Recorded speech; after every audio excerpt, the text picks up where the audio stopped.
j'aime pas cette expression de Congo-Brazzaville. C'est donc un pavé dans la mare. Notre pays s'appelle République du Congo. À Brazzaville.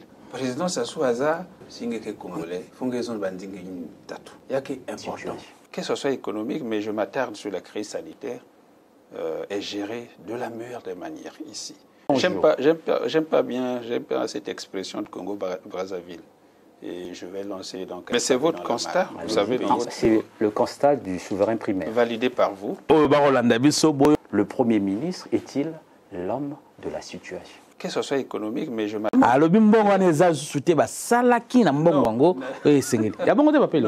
Il faut. Monsieur Parfait Loki, bonjour. Bonjour. Merci vraiment de nous recevoir ici dans votre bureau. Chez nous. En tout cas, merci. Chez vous-même au Congo. Vous avez un joli bureau. Hein. Oui, c'est un effort partisan qui a été fait ici. Alors, Monsieur Parfait Loki, c'est vrai que c'est pas pour la première fois, mais pour la première fois que nous sommes à Baraza, nous sommes venus ici pour essayer de changer avec vous. Nous allons parler du Congo, c'est notre beau pays, le Congo. Nous allons parler des indépendances, nous allons parler du social et puis nous allons parler du Parti congolais du travail. Alors, est-ce que vous pourriez vraiment, s'il vous plaît, avoir l'amabilité de vous présenter devant les téléspectateurs, je vous prie? Merci Espérance, mais dans la culture africaine et notamment congolaise, il est difficile de parler de soi-même. Ce n'est même pas bien séant. Je pense que vous me connaissez ou vous apprenez à me connaître. Je suis modestement Monsieur Parfait Iloki. Si on veut être partisan, le camarade Parfait Iloki. Je suis membre du bureau politique du Parti congolais du travail et de surcroît secrétaire permanent en charge de la communication et des technologies de l'information. Il se trouve que je porte la parole du Parti congolais du travail. Alors, puisque vous je préfère me limiter là. Le reste, vous verrez comment parler de moi. Tout à fait. J'espère également pour les téléspectateurs, puisque vous portez effectivement la parole du Parti congolais du travail. Donc, comme on dit, grande gueule, la bouche autorisée. Alors, nous allons quand même parler du 15 août. 15 août 2021, le Congo a eu 61 ans. Quelle leçon doit-on tirer de notre histoire commune pour tout simplement surmonter nos actuelles frustrations? En un mot aussi, j'ai juste envie de dire quel bilan pour les 61 ans d'indépendance du Congo. Vous faites bien de commencer par cette question importante. Parler de la vie d'un individu, d'une institution qui a atteint 61 ans, c'est au-delà de l'âge de la raison. C'est assez difficile de circonscrire tout cela au détour d'une petite émission de quelques minutes. Mais ce qui est vrai, c'est que en 61 ans d'existence, en parlant justement de notre accession à la souveraineté internationale, beaucoup a été fait, c'est sûr, que beaucoup reste à faire, c'est autant sûr.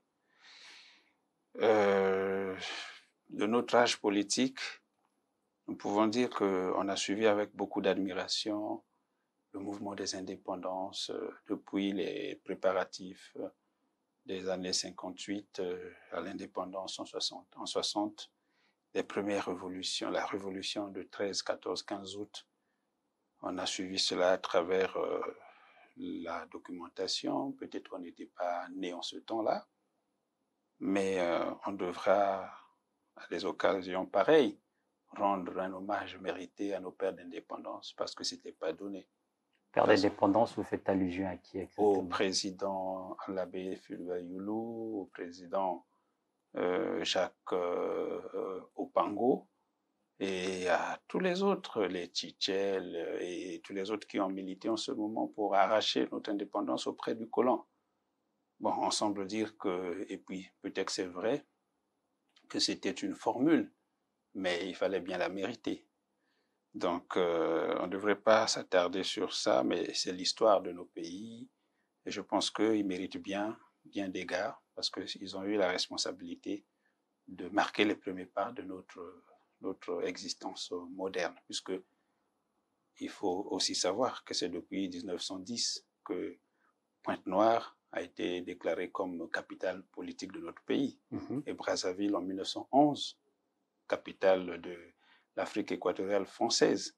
Donc c'était déjà un embryon de vie moderne Mais ce n'était pas déjà l'indépendance, c'est le blanc, le colon, qui nous dirigeait chez nous-mêmes. Tout à fait.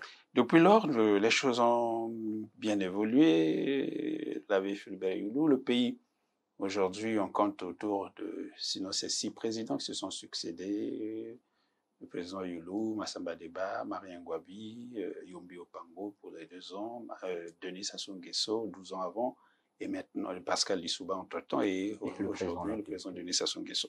Donc je disais au tout début que beaucoup a été fait et beaucoup reste à faire. Oui, c'est vrai que beaucoup a été fait, beaucoup reste à faire, mais on a l'impression qu'au jour d'aujourd'hui, là, maintenant, là, en 2021, c'est un peu difficile. Le Congolais lambda, le souverain primaire, est en train de vivre un peu difficile. Bon, j'allais plutôt dire, qu'est reste-t-il de cette époque où tout semblait facile? Non. À l'époque-là, apparemment, tout semblait facile. Non. À l'époque-là, dès que les gens terminaient les études, ils avaient la facilité de trouver le travail, par exemple. Oui. Il n'y avait pas un peu, passez-moi vraiment l'expression, là on a l'impression que c'est comme si un peu il y a du tribalisme. Le Congolais qui est du Sud, il a du mal à aller travailler au fin fond, par exemple au Nord, parce que on se dit qu'il est du Sud. C'est pas pareil comme aux années 60. Bon, moi je ne dirais pas comme vous qu'il y a du tribalisme aujourd'hui. Je vais simplement aller à l'essentiel pour dire que c'est un constat panafricain. Parce que nous avons eu modestement la chance de sillonner quelques pays de la sous-région et beaucoup de pays africains et même au niveau mondial. Nous avons roulé notre bosse ici et là. Au sorti des années des indépendances, les bacheliers se comptaient à peine. Les licenciés, il y en avait presque pas, sinon rarement. Les docteurs, ça se cherchait. Les professeurs, n'en parlons plus. Donc, lorsqu'on avait besoin de quelqu'un qui devait occuper une responsabilité de directeur général, de ministre, parfois on allait piocher même à la fac. Aujourd'hui, allons regarder dans nos familles, il y a combien de bacheliers on a? Combien de licenciés, de Master 1, tout, de docteurs, de professeurs, il y en a à revendre. Pour le même territoire de 342 000 km², pour la même administration publique, pour parfois les objectifs qui évoluent, c'est vrai. Mais les budgets, pour un coût de la vie qui a changé, ça, beaucoup de gens en parlent moins. Pour dire que ce sont des contextes qui ont beaucoup évolué. Et heureusement que nous avons des dirigeants qui essayent de se remettre en cause.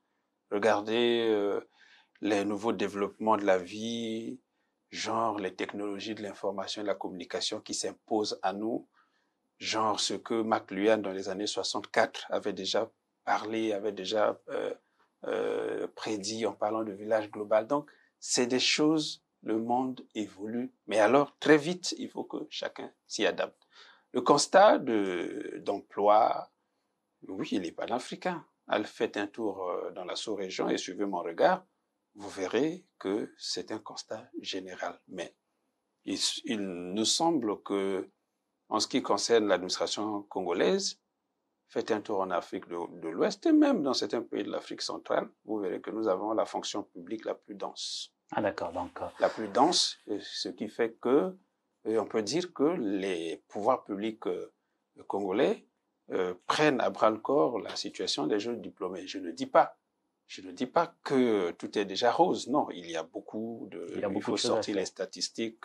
Le FONEA devrait vous en parler mieux sur les statistiques du chômage dans nos pays, mais on fait un effort. Actuellement, par exemple, le gouvernement est en train de recruter un certain nombre de jeunes qualifiés pour les mettre à flot dans le travail. Il y a des choses à faire. Il y a tellement de choses à faire que nous en avons aussi fait entre-temps. Vous parlez de tribalisme, mais vous savez, parmi les solutions au tribalisme dans nos pays africains qui se cherchent, c'est quoi? Mais c'est l'unification du territoire physiquement, l'unification physique du territoire. Aujourd'hui, quand nous étions tout enfants, moi c'est mauvais de parler de soi, on est parfois parmi les jeunes qui sont nés dans un coin du pays et qui ont grandi ailleurs. Tout à fait. Et donc qui connaissent mieux la réalité de ce pays que quiconque. Aujourd'hui, quelqu'un peut te quitter Pointe-Noire, même sur un petit vélo, Jakarta comme on l'appelle chez nous, il va aller jusqu'à Ouessou, jusqu'à Infondo, sans être inquiété. C'est vrai qu'entre-temps, puisque vous en parlez, on ne va pas s'en médire, Les crises sociales sont passées par là. 58, 93, 94, 97, 98. Et depuis lors, on a stabilisé les choses. Aujourd'hui, la paix, qui est un élément essentiel de la gestion des pays et de la gestion de nos États, est entrée en ligne de mire et je pense que tout marche bien. Donc, je réponds à votre question pour dire que je ne suis pas d'avis avec vous qu'aujourd'hui les choses marchent de moins en moins en termes de tribalisme, non. Vous n'êtes pas d'avis. Le travail se fait et je pense qu'on avance bien.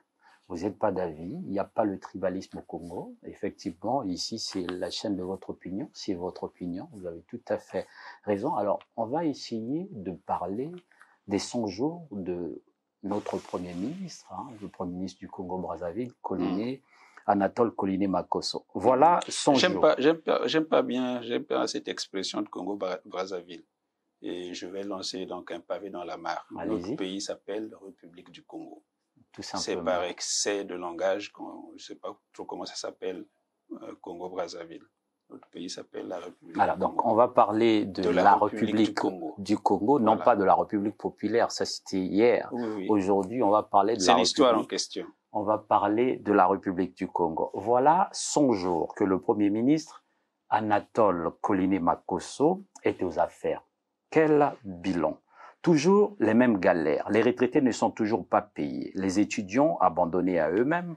Le FMI ne veut toujours pas donner la deuxième tranche. Le pays tourne un peu au ralenti, il faut le reconnaître. Alors, est-ce que le Premier ministre est-il l'homme de la situation?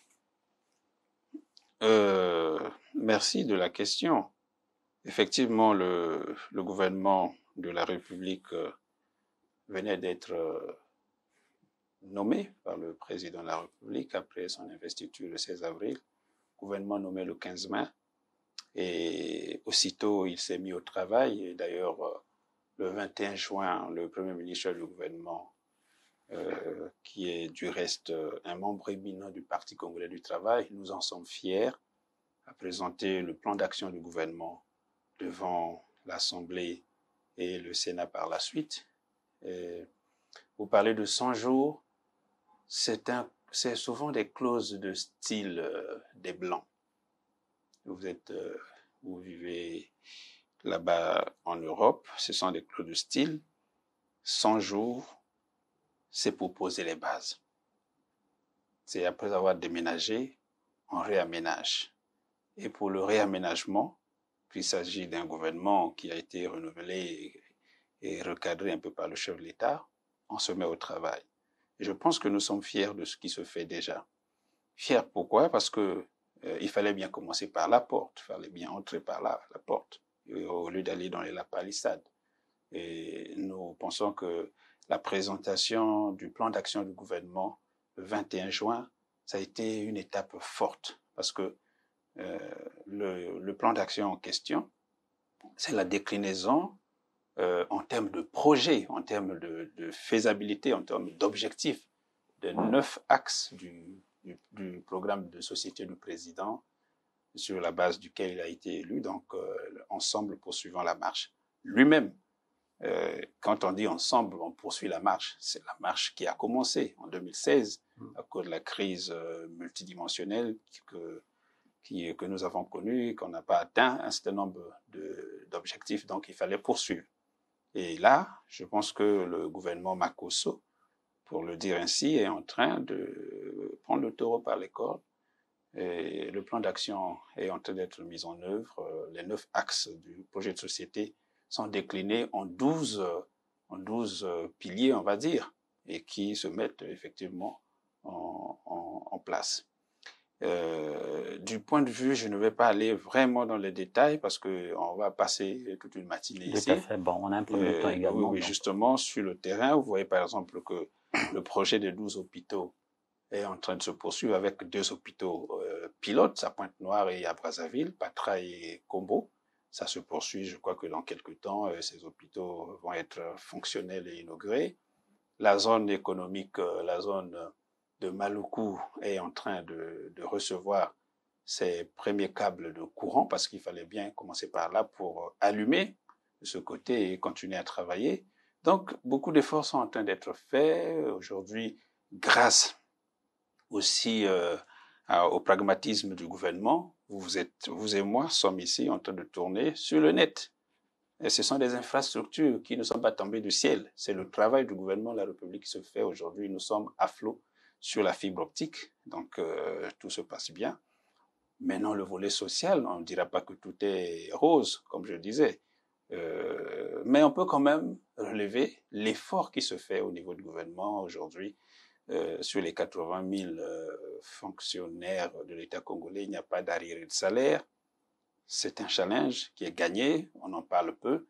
Et pourtant, sur les budgets de transfert, CHU, Université Marie-Ngouabi, ONIMO dans ces 2 compartiments, d'autres structures, les retraités de la CREF, de la SNCS, il y a quand même quelques écarts de langage, des écarts de paiement. Le gouvernement fait beaucoup d'efforts. Et vous avez suivi le plan d'action du gouvernement. Le Premier ministre a pris des engagements là-dessus, ils sont en train de travailler. Vous parlez du FMI, mais le dialogue, il était un peu en frilosité avec le gouvernement, entre le gouvernement et le FMI, mais il a repris, mais de bonne manière. Aujourd'hui, si vous avez suivi le passage du Premier ministre en France, il a été clair là-dessus, ils sont en train de travailler avec le FMI, Fonds monétaire international, et puisque la pierre d'achoppement... Ce qui voudrait dire, permettez-moi, que Oui. cette fois-ci, le gouvernement de Koliné Makosso va respecter les 48 mesures. Oui, mais oui, nous avons intérêt à les respecter. On les a toujours respectés. 48 mesures, ce n'est pas en un clic que c'est résolu. C'est dans le travail. Le premier clic, c'était quand même de réussir un accord avec la Chine, la République populaire de Chine. Ça a été signé en mai 2019. Et là, la Chine a même accepté un nouveau rééchelonnement de la dette. Vous avez suivi. Le président lui-même l'a annoncé. Donc aujourd'hui, le deuxième et peut-être le troisième, ce serait de réussir le pacte avec les négociants en pétrole, Glencore et les autres. Et le Premier ministre l'a dit, vous l'avez suivi certainement aussi, qu'ils sont en train de travailler et que les choses évoluent pour le mieux. Donc nous sommes optimistes et nous pensons que le pays est en train d'aller de bon pied dans le bon sens. Donc, on pourrait dire que le gouvernement de Koliné Makosso, c'est le gouvernement du peuple, pour le peuple, rien que pour le peuple. Oui. Vous avez sûr et certain? C'est un gouvernement à fort pourcentage Parti congolais du travail. Je vous ai dit que nous sommes fiers de ce gouvernement et nous le soutenons à fond. Nous travaillons pour que ce soit une réussite. Nous avons un mandat qui n'est pas extensif, il est dans le temps, 5 ans. Le 5 ans venait d'être commencé, donc il nous reste 4 ans et demi. Donc, les 4 ans et demi, c'est pas pour sommeiller, c'est pour travailler, même si ça se termine de la même manière. Alors, je vais revenir toujours sur le gouvernement. Je voulais plutôt dire, est-ce que ce gouvernement est-il à la hauteur de la crise économique et la Covid-19 qui sévit effectivement ici au Congo-Brazzaville? Le Premier ministre, ses ministres, les sénateurs, les députés, sont-ils à la hauteur de cette crise? Parce qu'il y a quand même la crise depuis un certain temps. Il y a eu la crise économique, il y a maintenant la Covid. Est-ce que pensez-vous vraiment qu'avec ce gouvernement, d'ici peut-être 2 ans, le Congo va quand même essayer de respirer? Vous savez, la difficulté de ce genre d'exercice, c'est que les rôles sont biaisés. Vous avez le rôle de poser les questions et nous, celui de répondre. Sans nous acculer. Mais vous avez la réponse à votre question. Dans votre question, vous avez la réponse. Dans la mesure où vous êtes ici, vous étiez en France, vous êtes venu ici au Congo, vous allez y repartir. Peut-être un moment, vous allez traverser la frontière pour aller dans un autre pays. Vous verrez et vous nous direz. Et je sais que vous êtes objectif pour comprendre que la crise, que ce soit économique, mais je m'attarde sur la crise sanitaire, est gérée de la meilleure des manières ici. Nous avons été félicités par l'Organisation mondiale de la santé. Vous êtes informés. Vous savez que le gouvernement, le président a pris des mesures qui ont fait que les dégâts ont été limités. Nous tournons autour des statistiques qui ne sont pas des plus envieuses, mais qui sont bonnes. Donc aujourd'hui, nous avons toujours les mesures qui sont en vigueur et nous comptons sur la task force qui a été mise en place et qui travaille bien. Donc, sans aller dans les méandres, vous savez que le gouvernement est à la hauteur de sa mission en ce qui concerne la gestion de la crise économique et la gestion de la crise sanitaire. Nous sommes fiers, surtout avec la redynamisation du système public, donc à travers le ministère de la Santé. Nous avons un général qui est ministre de la Santé, et vous savez qu'entre-temps, la task force et la gestion de la crise sanitaire au niveau du gouvernement avait été confiée à 2 ministères, le ministère de la Défense du point de vue de la logistique et le ministère de la Santé du point de vue de la pratique. Aujourd'hui, ce sont des gens expérimentés qui sont à la tête de ces ministères. Nous sommes confiants que les choses évoluent bien.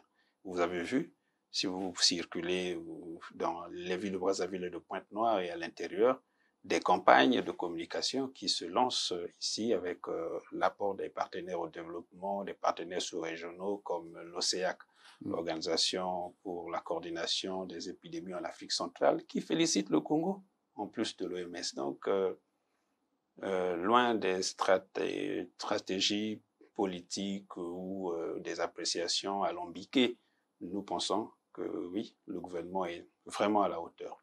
Je suis certain qu'en ce qui concerne le volet économique, avec l'allure que le gouvernement prend, nous pensons que d'ici quelques mois, on aura une visibilité en ce qui concerne les matières macroéconomiques du pays. Alors, on va quand même essayer de parler de la jeunesse congolaise. La jeunesse, oui. On parle de l'intergénérationnel. Comment, j'allais plutôt dire, comment faire pour léguer aux générations futures un Congo dans la paix et le progrès, alors que les papis, pour ne pas dire tout simplement les aînés, s'accrochent au pouvoir? Je vais vous étonner, Espérance. Je ne suis pas pour ce débat. C'est un faux débat. C'est un faux débat pour 2 ou 3 raisons. La première, c'est que la vie en société ne se décrète pas. Est-ce que vous avez choisi de naître de la famille Keto? Non. Est-ce que vous décidez de grandir à partir de maintenant, je vais avoir la taille d'un tel? Non. Dans les cas sociaux, on ne décide pas comme ça, comme en un clic, que les hommes politiques de telle catégorie doivent partir et ceux-là doivent s'installer. Ça se fait pas. La vie, c'est une lutte. La vie, c'est un travail. La vie, c'est un processus. C'est pour ça que je suis pas d'accord avec la vie, c'est une lutte, donc, oui. Autrement dit, passez-moi le mot, je pourrais dire que le pouvoir, ça s'arrache. Parce qu'il faut aller lutter avec c'est vous qui le les dites. aînés. Non, c'est vous qui le dites. Il faut travailler parce que chacun de nous, dans ses âges ou dans ses compétences ou dans sa stratégie, a forcément de la matière. Donc, les vieux que vous appelez vieux aujourd'hui, parce que vous êtes jeune, mais vous le serez demain. Tout à fait, oui. Je faisais rire un de mes jeunes frères. Il me disait, oui, ce débat, comme vous l'abordez là, je lui dis, toi, quand tu seras vieux, tu accepteras que les jeunes viennent te détrôner tant que la mort ne t'a pas surpris. Lui, il dit non. Je suis sûr qu'Espérance aussi dira non. Ça veut dire quoi? Ça veut dire que c'est ôte-toi de là que je m'y impose. Non. La vie, c'est une lutte, c'est un travail. Mais un travail complémentaire. Je parle des choses que je vis. Je suis parmi les plus jeunes du secrétariat permanent du Parti congolais du travail. Nous travaillons en symbiose avec nos aînés qui ont beaucoup d'expérience.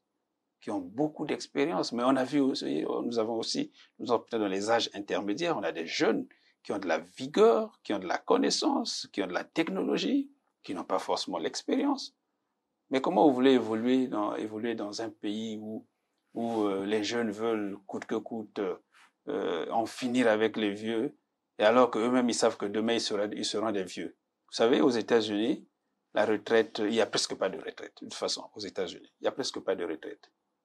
Mais c'est le pays le plus scientifique aujourd'hui. C'est vrai qu'aujourd'hui, suivi par la Chine, mais vous voyez que ce sont des vieux qui mènent le débat qui mène. Même le président américain, c'est pas. Ben voilà. Donc, il n'y a pas. C'est pour ça que je disais que c'était deuxièmement, c'est un faux débat parce que le débat intergénérationnel ne se décrète pas. Ça se décrète pas, c'est par le travail. Comment vous pensez? Et donc, qu'est-ce que vous direz des Américains qui viennent d'élire un président de 80 ans? Oui, donc c'est un faux débat, il faut travailler. Il faut que les jeunes se mettent au travail et la vie va être à leur portée. Les vieux ont encore de l'expérience à nous donner et il faut profiter au maximum. Alors, monsieur Parfait Loki, j'avais promis à des Congolais, les souverains primaires que j'ai croisés dans la rue, puisque depuis que je suis arrivé, j'essaie de faire le micro-trottoir. Donc, j'avais promis que quand je serai en face de vous, je vais poser les questions que eux ils m'ont demandé de vous poser. Posez les questions, vous aurez les réponses. Tout à fait. Alors, c'est vrai que je vais reformuler encore. Depuis que je suis ici à Brazzaville, c'est vrai que la ville est calme. Ça, il faut le reconnaître, la ville est calme. La paix est totale. Et j'ai profité de faire le micro-trottoir. Donc, j'ai posé des questions à nos compatriotes. Ce qui ressort de ces échanges, je vais vous le dire. Le souverain primaire veut savoir tout simplement comment rompre avec un certain comportement. Effectivement, comment rompre avec un certain comportement, c'est lui ou celle, si vous voulez bien, d'un certain homme qui décide de tout le temps et pour tous. D'un Premier ministre qui est là, qu'on venait de parler, Colline Makosso, je n'ai rien contre le Premier ministre, mais qui n'est que l'ombre de lui-même. Ces ministres, sous tutelle des conseillers au palais du peuple, le Parlement, une chambre d'enregistrement, la justice, qui obéit aux ordres du pouvoir politique, et nous, les médias, ne pas fâcher, c'est lui. C'est la question. C'est la question. La question, que pensez-vous et comment faire pour rompre avec ce système? Mais c'est votre constat, vous savez, c'est le constat du souverain primaire. Validé par vous. Tout à fait. Vous savez, votre métier est très noble. C'est de dire ce que vous avez vu à ceux qui n'ont pas vu. C'est aussi analyser avant de le transmettre. Je suppose que vous avez analysé, c'est un point de vue, mais c'est votre point de vue.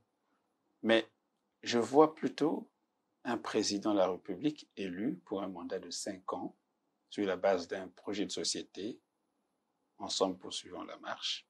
Je vois qu'il délègue un peu de ses pouvoirs au Premier ministre qu'il a nommé, avec qui ils ont constitué un gouvernement qui a pris ses marques et qui commence à travailler.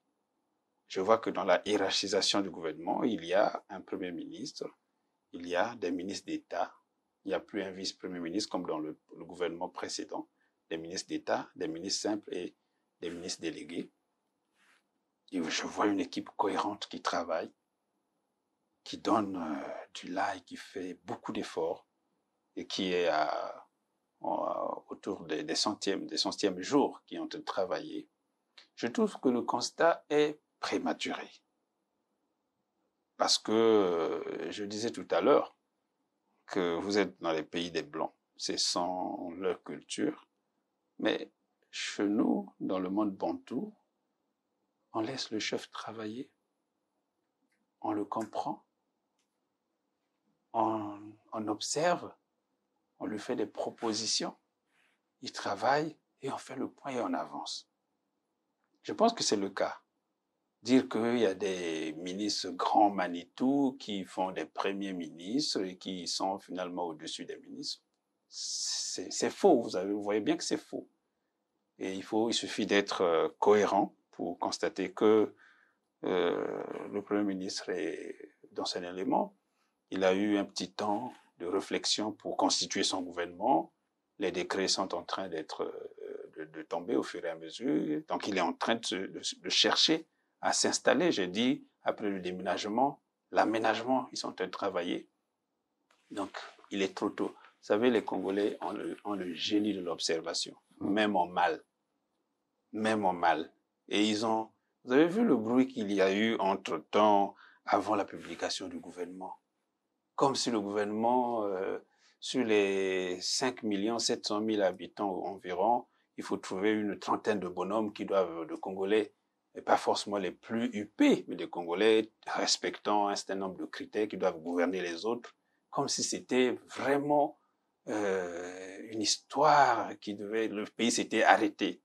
Après, quand on a nommé, 2 jours après, on dit, bon, on commence à demander des comptes, mais on laisse des gens travailler. Je réponds en disant qu'il n'y a pas de super personne, de conseiller de président qui serait en train de tirer sur les ficelles. Il y a un président de la République avec son cabinet. Il y a un premier ministre, chef du gouvernement, qui tient les conseils de gouvernement. Le président tient les conseils des ministres.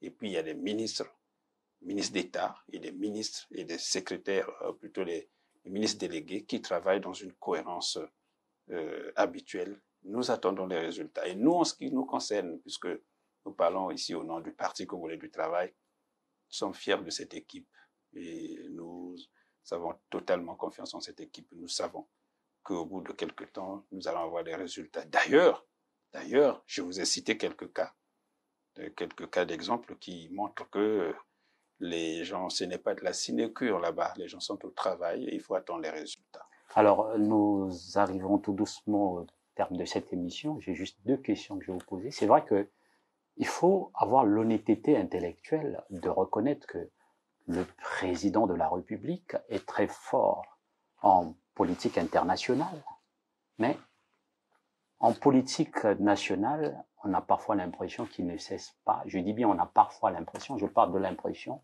on a parfois l'impression qu'il ne cesse pas parfois de décevoir. Non, vous avez exactement tort de parler comme ça. Politique nationale. Mais c'est un champion en Afrique, vous savez. Le Congo, c'est vrai que nul n'est prophète chez soi, c'est vrai, en plus, c'est dit par les oncles. Le président, c'est toute une école. Nous qui apprenons à le connaître au troisième cercle, peut-être en politique au 2e cercle, nous apprenons beaucoup de choses. La tempérance. Vous voyez, vous avez dit que vous avez sillonné les rues de Brazzaville, la paix est totale, mais c'est au prix des efforts, c'est le travail. Mais il exporte cette paix même en Afrique, il travaille, il est D'où il est très fort en politique internationale. Internationale et nationale. Vous voyez, nous avons eu la crise nous avons la chance d'avoir vécu, la malchance aussi peut-être d'avoir vécu ces événements, jeunes étudiants, 93, 94, 97, la grande crise sociale que nous avons connue ici. Vous savez comment ça s'est terminé? Mais avec la médiation internationale, Libreville, et puis l'ONU, les Nations Unies, tout cela. Mais depuis, nous avons eu quelques crises qui ont été gérées par le président lui-même. 98, puisque nous sommes revenus aux affaires en 97, 98, 99 aussi dans les pays du Niari, la Bouenza et la Likumu. Le président a toujours tendu la main. Et je pense que c'est une trouvaille congolaise en matière d'élection. C'est là où il a plus joué le jeu. Nous avons tenu des élections présidentielles 2009, 2012, 2016. 2016, oui. 2016 et récemment 2021. Nous avons tenu des élections législatives chaque 5 ans.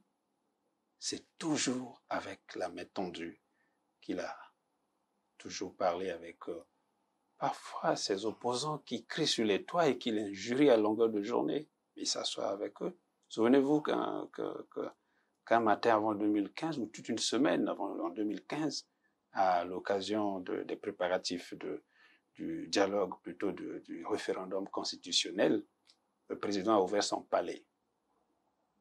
Les portes ouvertes à tous les Congolais qui se réclament de la politique ou de la société civile. Venez au palais à partir de telle heure à telle heure, discute avec tout le monde. Vous avez vu ça en Afrique? C'est une trouvaille. Et la solution a été trouvée par la suite. Et à la veille de chaque élection législative ou sénatoriale, les dialogues se sont toujours tenus. Nous pouvons les appeler par n'importe quel nom, mais ce sont des dialogues qui ont été tenus 2009 à Brazzaville, 2011 à Yevo, 2013 à Dolisie, 2015 à Sibiti, je crois 17 à Wesso et récemment avant les présidentielles à Madingo. Vous parlez de la paix, vous parlez de dialogue, vous parlez de réussite politique internationale. Non, c'est un champion. Alors, une dernière question. Comment va le Parti congolais du travail? Comme le pays, le Parti congolais du travail va très bien. Et c'est pour ça que nous sommes heureux de vous recevoir ici, dans ce nouveau siège. Il y a quelque temps, j'ai reçu un de vos collègues, pas forcément d'Afrique, mais on était au siège fédéral. Si, le siège fédéral, vu la voilà, vidéo, le siège fédéral, vous avez vu la vidéo, nous avons discuté avec eux. Je lui promettais que dans quelques mois, je vous recevrai dans mon bureau du siège national du Parti congolais du travail. Nous sommes ici désormais installés. C'est un bâtiment R+4 construit par les efforts du Parti congolais du travail avec l'aide de nos partenaires politiques étrangers ou nationaux. Et on a retroussé les poches pour arriver à ce résultat. On est fiers. Du point de vue de l'organisation, nous sortons du 5e congrès ordinaire du Parti congolais du travail, Kintélé 2019, pour mémoire, avec toutes les instances supérieures du parti qui existent aujourd'hui. En tout temps, le secrétariat permanent qui est sorti issu de ce congrès a travaillé avec objectif une année plus 6 mois. Nous avons travaillé pour faire réélire notre président, le président du comité central du Parti congolais du travail, à ce nouveau mandat. Et en tout temps, nous travaillons à parfaire l'organisation du parti et nous sommes en train, petit à petit, à aller vers l'élection législative. Oui, justement, c'est ce que je voulais dire, puisque voilà, en 2022, les élections législatives, oui. Est-ce que le PCT est déjà en ordre de bataille? Ah oui, vous commencez à vous habituer à nos concepts, c'est bien. Et nous sommes en train de travailler, comme nous étions en ordre de bataille pour faire élire notre candidat, le camarade Denis Sassou Nguesso, nous le sommes aussi aujourd'hui pour aller à l'élection législative l'an prochain. Je veux simplement vous rafraîchir pour vous dire qu'actuellement le PCT a 96 députés sur les 151 que compte notre Assemblée nationale. Donc rien que le PCT, il a la majorité. Nous avons la majorité.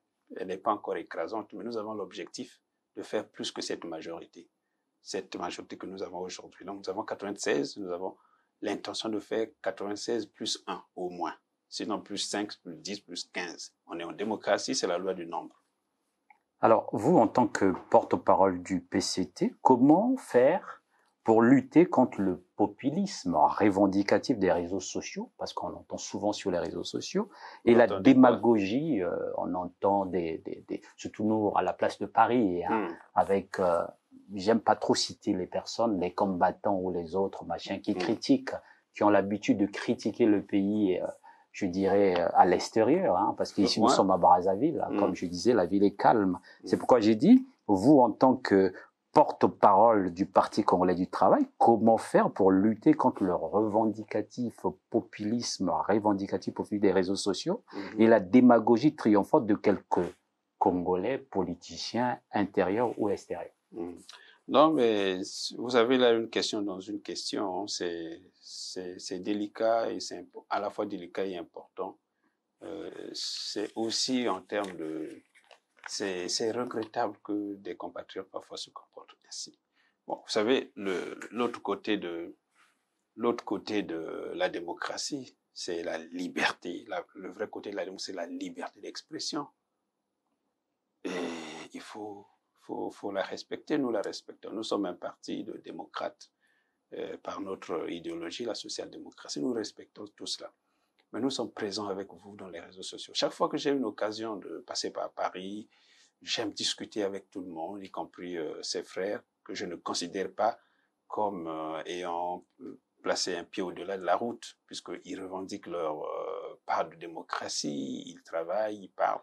Mais ce que nous devons faire, c'est peut-être notre faute aussi. Il faut que nous apportions le maximum d'informations à ses frères.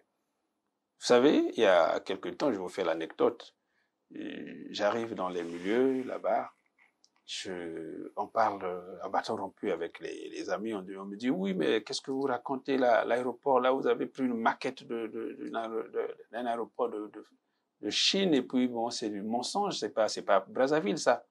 J'étais content et ahuri au même moment. Je dis, mais je veux parler, on m'arrête, on dit, non, mais c'est du faux, vous êtes toujours là, les gens de Sassou, il n'y a rien, c'est pas un aéroport, ça c'est une maquette et tout ça. Mais moi, je décollais de Brazzaville, de cet aéroport. Je me suis simplement dit, mais ce frère, il n'est pas informé. Comment je fais pour l'informer? Comment je dois faire pour m'informer? Donc, il faut que nous nous plions en 4 et en plusieurs pour donner suffisamment d'informations. Et pourtant, je suis sûr que ce frère, quelques années après, a dû se rendre compte que M. Iloki avait raison, c'était un aéroport construit à Brazzaville par les efforts du président. Donc, c'est peut-être que nous devons continuer à arpenter, à donner des informations, à discuter avec ses frères. Encore faut-il qu'ils aient la mémoire d'accepter l'information. Je reviens sur votre métier parce que votre métier, c'est l'information ne se discute pas, ça s'analyse. On vous donne, ah bon? Ah, on va vérifier. Ah, donc c'était vrai. Or, il y a certains frères qui sont des nihilistes. Donc, quand c'est dit d'Espérance, c'est que c'est faux. C'est pas possible, c'est faux. Mais Espérance, c'est un humain qui peut se tromper, mais qui peut aussi dire des vérités, qui peut dire des mensonges, qui peut vérifier simplement si ce qu'il dit est vrai. La vérité, c'est que vous l'avez aujourd'hui, vous êtes venu ici, vous avez vu ce qui se fait. Brazzaville, de 97 à aujourd'hui, a beaucoup évolué. Je parle de la parenthèse que nous maîtrisons depuis le retour du président. Mais quand le président Pascal Lissouba, paie à son âme, est parti de ce pays en 97 dans les conditions que vous connaissez, mais le pays était ce qu'il était. Aujourd'hui, ce n'est plus la même chose. Est-ce que vous savez que à Brazzaville, le président a construit plus de 200 kilomètres de route à Brazzaville, plus de 200 kilomètres de route de 97 à aujourd'hui. Est-ce que vous savez que dans le Congo, le président a construit hôtel de ville, hôtel de police, hôtel de préfecture, donc pour moderniser l'administration publique. Près de 250 bâtiments publics.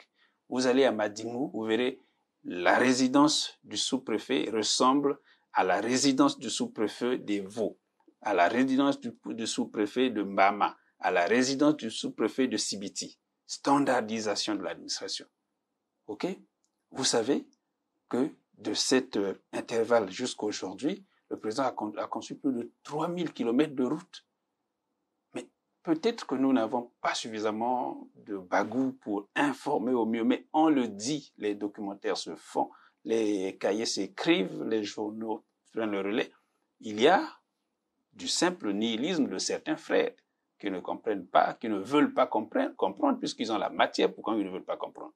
Donc, pour vous dire que vous qui venez voir, dites aux autres aussi qu'un effort se fait. Tout à l'heure, je vous ai parlé de la parenthèse politique pour vous rappeler que le président est un champion en politique et on a à redire à l'intérieur. Donc, il faut simplement comprendre les frères qui sont pas dans l'égarement, qui sont peut-être dans ce refus de l'information, que les choses se font.